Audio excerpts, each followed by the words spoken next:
आप बसपा के वोटर हैं, तो ये बात इतनी तो समझ आप भी रखते होंगे कि थोड़ी गिरावट तो हुई। गिरावट तो उसके पीछे जो नेता हैं या जो राजनीतिक विशेषज्ञ हैं, उनको हम एक तरफ कर देते हैं। लेकिन आपकी अपनी राय क्या है? आप बसपा के वोटर हैं, मूल वोटर रहे हैं आप, तो आपको क्या लगता है कि बीएसपी क्यों सत्ता में नहीं आ पा रही? इसके बीच आपकी अपनी ऑब्जर्वेशन क्या है? आ पा रही कि जो 15% और गुजारते थे का वो तो एकठिया जिनमें तो तोड़ ले जाते हैं। अच्छा, हाँ, हमारे कौम में थे जो 85 है, जिनमें थे वो जाट ब्राह्मण को तोड़ ले जाते हैं टूट डार के। अच्छा, यूं ना आ पा रही। जो दूसरी कम्युनिटी है कहीं ना हाँ, कहीं वो साथ नहीं है। उस समय वो लोग साथ में थे। हाँ। अच्छा, आपका क्या मानना है?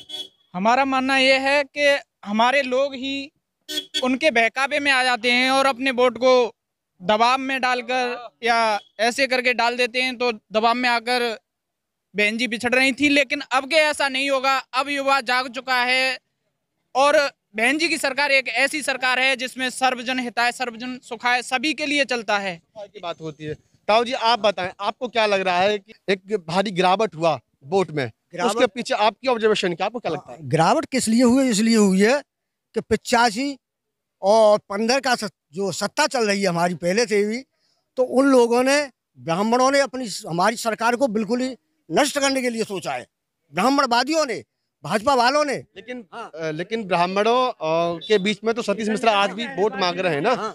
और पहले भी जब सरकार बनी तो वो भी कहीं ना कहीं ब्राह्मण समाज के सहयोग से बनी थी। तो ब्राह्मण से हमको मतलब नफरत क्यों है? अब ऐसे ही है कि पहले सरकार बहन जी की बन गई तो उनके कार्यकाल में उन लोगों ने पैसा कमाया, उन लोगों ने अपनी कोठियां बनवाई, गाड़ियां खरीदी, अब लोग खिसक गए पीछे आगे। तो कहीं ना कहीं आपके हिसाब से इसके पीछे भी ब्राह्मणवाद है, ये आप कह रहे हैं। ताऊ जी, आप बताएं जरा, क्या कारण रहा जो बीएसपी 4 बार से जो है सत्ता में नहीं आ पा रही? सत्ता में आने का कारण यही है कि छोटी कास्ट में जो और जो वोट निकल जाते हैं, जो पढ़ने देते ना वोट ने दबंग लोग रोक देते हैं। आप कुछ कह रहे थे? शासन तब से बढ़िया, और उसमें न तो क्राइम था न कुछ भी था। ये सारी हार जीत इन्हीं की वजह से हुई है। आपका नाम क्या हुआ? चंद्रपाल शर्मा। चंद्रपाल शर्मा जी, एक बार आप फिर से बोल रहा हूँ, मैं अलग से बात कर रहा हूँ। इन्हीं लोगों की वजह से जब इनका शासन था तो ये गलत तरीके से उनके शासन को बढ़ावा न देने की बजाय इन्होंने उनको गिराने की कोशिश की। कैसे? ऐसे ही जैसे कि कोई बात है, हर समाज में बात हो गई तो उसको बढ़ाने की बजाय उसको गिराने की कोशिश की। जैसे कोई झगड़ा हो जाता है, ऐसा कुछ नहीं तो कोठी ब्राह्मणों ने नहीं बनवाई है। ब्राह्मण ने हमेशा हाथी को वोट दिया है और ब्राह्मण भटक गया अपने मार्ग से, समझ रहे हो? जब ब्राह्मण कांग्रेस में था तब तक इज्जत थी, उसके बाद ब्राह्मण भटक गया है। जहाँ जहाँ जाता है वहाँ जब तक इस्तेमाल करते हैं ब्राह्मण को, उसके बाद छोड़ देते हैं। आपको लगता है कि बीएसपी ने भी ब्राह्मण को इस्तेमाल किया है? हाँ, इस्तेमाल किया था। कैसे बताइए? क्या किया ब्राह्मण के लिए? इनके साथ में आई और इनके साथ में आने के बाद में उन्होंने कुछ नहीं, ऐसा कुछ नहीं किया ब्राह्मण के लिए जो करना था, अपने लिए इस्तेमाल किया। जो भी इस्तेमाल करता है ब्राह्मण को अपने स्वार्थ के लिए इस्तेमाल करता है, बस। परशुराम जी की कर रहे हैं सारी बातें, मैं देख रहा हूँ कि ब्राह्मणों ने ये किया। ब्राह्मण ही एक ऐसा है कि इनको सब, यहाँ आज तक क्लास की कभी सीट नहीं निकली हाथी की, आज तक नहीं निकली। लेकिन ब्राह्मण और ये हम लोग सब साथ रहे तो एक सीट निकल गई, नहीं निकल गई। लेकिन फिर वही हाल है, अब ब्राह्मण किधर जा रहा है, ये किधर जा रहे हैं। अच्छा, तो हम ही मायावती को वोट देंगे। मायावती का वोट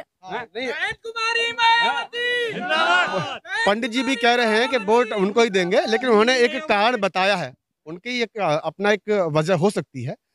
लेकिन इसके साथ साथ जो आपने कहा ना 10% आरक्षण का भी ना बहन जी ने समर्थन किया था, वो एक अकेली ऐसी नेता थी। हाँ, तो समर्थन आपके लिए तो वो आरक्षण के समर्थन में भी है। को मिल रहा है, किसको मिल रहा है आरक्षण? 10% जनरल में किसी को, किसी एक आध को मिल जाए। हमारे गांव में तो किसी को नहीं मिला है, किसी को एक आध को मिल गया। क्या ऐसी वजह थी? चलिए हम मान लेते हैं कि आप यहाँ के 1000 लोगों के मालिक होंगे। धर्म, ये सारी ये देश का नाश करके छोड़ेंगे। आरक्षण, जाति धर्म में हिंदू तू मुसलमान, और ये जाति वो जाति। हिंदू मुसलमान करने में तो इस वक्त भाजपा सबसे फ्रंट पे है। हाँ, तो फर्स्ट है। मैं कब कह रहा हूँ भाजपा फर्स्ट नहीं है? भाजपा ने तो इसी समय पे चुनाव के टाइम पे याद आता है कि ये हिंदू है, ये मुसलमान है, ये दलित है। आप अपना मत बताइए, फिर हम और लोगों से बात करेंगे कि आप क्या चाह रहे हैं इस बार। बहन जी की सरकार वापस आए क्या? ऐसा आप चाह रहे हैं? अगर बहन जी का शासन, अगर ये लोग चाहेंगे तो बहन जी हमेशा, इनका वोट अगर एक जगह पड़ेगा तो बहन जी हमेशा वापस। इसके पीछे आपकी अपनी ऑब्जर्वेशन क्या है? आपको क्या लगता है, क्या कुछ कारण रहे होंगे?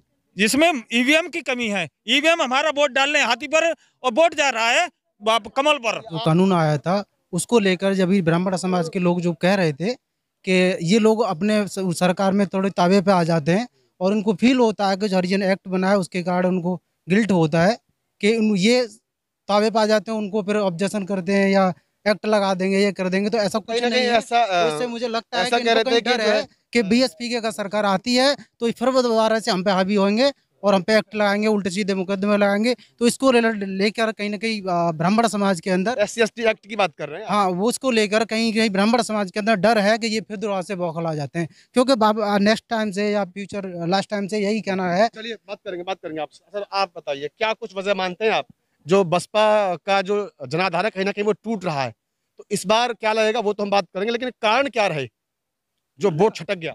वो तो सब बेईमानी की नीति है। सब कैसे? मोदी जी की सब बेईमानी की नीति। बैलेट पेपर से वो वोट बढ़ाओ ना, ईमानदारी से काम होगा। वोट ये बताया भैया ने बताया ईवीएम की बात कर रहे हैं। हाँ, ईवीएम की ये सरकार है। अगर वोट हम डालेंगे बीएसपी पे हाथी पे जाएगा अलग, वो कुछ ये मोदी की चाल है, सब ये धांधली होगी। अगर तुम वोट अब भी डालोगे बीएसपी पे जाएगा, हमको अभी भी उम्मीद है ईवीएम से होगा कि अभी भी उधर ही जाएगा वोट। कहने का मतलब ये है अगर बैलेट पेपर से वोट डालो ईमानदारी से सरकार आएगी, बहन जी की सरकार ईमानदारी से आएगी। आप बताइए सर आपका क्या है? ईमानदारी से सरकार आएगी, बहन जी की बैलेट पेपर से चुनाव होता है तो बैलेट पेपर चुनाव होना चाहिए। आपका क्या मानना है भैया? यही कि अब की बार बहन जी की सरकार आनी चाहिए। आनी तो चाहिए, मैं भी चाहता हूँ, आप भी चाहते हैं, सब लोग चाहते हैं, लेकिन हम उसकी बात कर रहे हैं कि ऐसे कौन से कारण रहे जो कि बहुजन समाज पार्टी पूर्ण बहुमत से आने के बाद में फिर सत्ता में नहीं लौटी। ऐसे कि कई मामले होते हैं उसी कारण नहीं आ पाती। फिर भी आपका अपना क्या मानना है? आपका मतलब यही कि अब की बार सरकार आनी चाहिए। चलिए ठीक है भैया गैया बाजार में तो परेशान है। पहली बात तो गैया बाजार से आप परेशान हैं। चलो ये तो आपकी एक समस्या हो गई, और ये तो समस्या होगी। बहन जी क्यों मुख्यमंत्री नहीं बन पा रही? मोटी मोटी बात, बहुत दिन हो गए ना। भैया कोई कमी रह गई होगी थोड़ी बहुत, जनता सबकी बनेगी तो बात होतना है।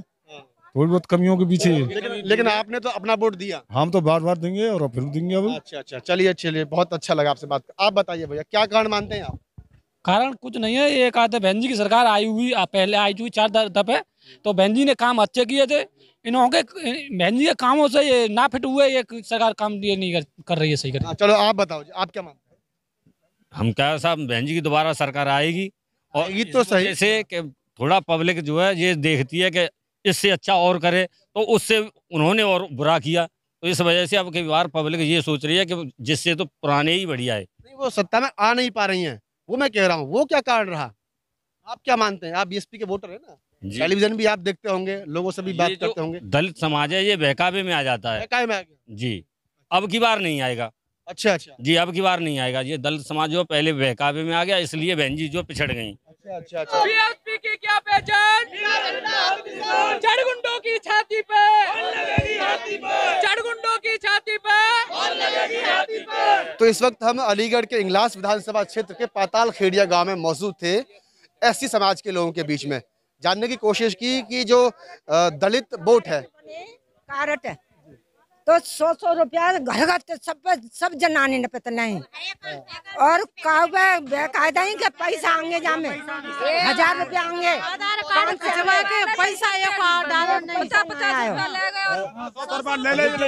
जो रोजमर्रा की चीजें भी हैं, जो मूल सुविधाएं हैं, उनसे भी कहीं ना कहीं ये लोग वंचित हैं, ऐसा उनका कहना है। तो जैसा कि मैं अपनी बात पे आता हूँ, अलीगढ़ विधानसभा माफ कीजिएगा अलीगढ़ जिले के इंगलास विधानसभा क्षेत्र के पाताल खेड़िया गांव में इस वक्त हम मौजूद थे। एससी समाज के लोगों के बीच हमने बात की और जानने की कोशिश की कि बसपा का जो मूल वोटर है वो कहां पे खड़ा है, उसकी अपनी स्थिति क्या है, जी के सत्ता में ना आने के क्या कारण थे, वो कहां तक सोच पाते हैं। कुछ लोगों ने ईवीएम की बात की, तो कई लोगों ने आपस में बट जाने की बात की, कई तरह की बातें सामने आई।